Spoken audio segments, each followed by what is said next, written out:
kakhulu i-communication ngokwe-principle nangeplan kaNkulunkulu. uNkulunkulu ufike endodeni uma efuna ukuzokucommunicate nekhaya. Ngenxa yokuthi obaba abantu besilisa ba-absent, uNkulunkulu useze wayifunela kabesifazane manje.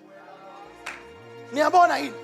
Kodwa nje i-originality yayo uNkulunkulu enhlizweni yakhe kunendoda. And uNkulunkulu uyakwazi ukuzenzela yonke into emhlabeni. Kodwa wayesethi uNkulunkulu, let me find my right hand. Yingakho ke la yenza umhlangano wathi masenze umuntu ngoba siyaxolisa nkosami bomama abantu besifazane. uNkulunkulu nje mangabe ecabanga ngomuntu ucabanga ngendoda. Amen.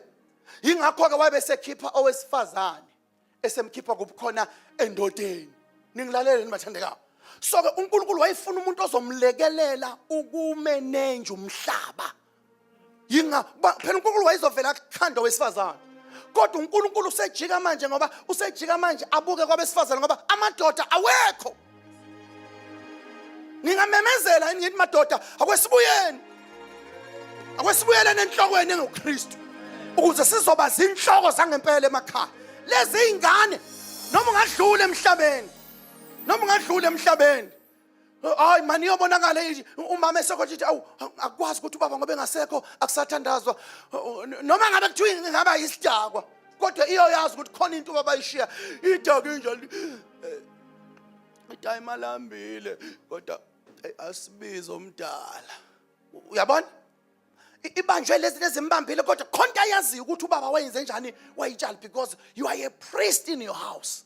Niyabona yini le nto eyenza ukuthi uNkulunkulu wami sibe absent, amadoda abe absent ngisho enkonzweni ukuthi absent emakhaya awo. Namanje phuma uyobheka amadoda emzini awo. Khona amadoda avuka nje ekseni ingena ngisho izuka ihamba iyohlala esitolo. Ivula i-toll gate. Upondo sesteri emabrazo abanye nje bakunama pothole nje sebeze baqala ukwakho umgwaqo bengakufundela.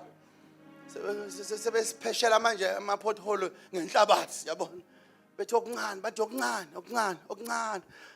mabrada okuncane basibiza ngabelungu. Alibonke abelekosi.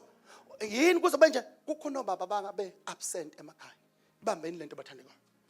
Asibuyeleni madoda kwinhloko enguKristu ukuze sibe zinhloko eziright emakhaya. Ningilalele bathandekayo. Inhloko yendoda ubani bazani bami uKristu. Bengize naleyo nto kwayithi endlabeni ukuthi amadoda mayingaconnecta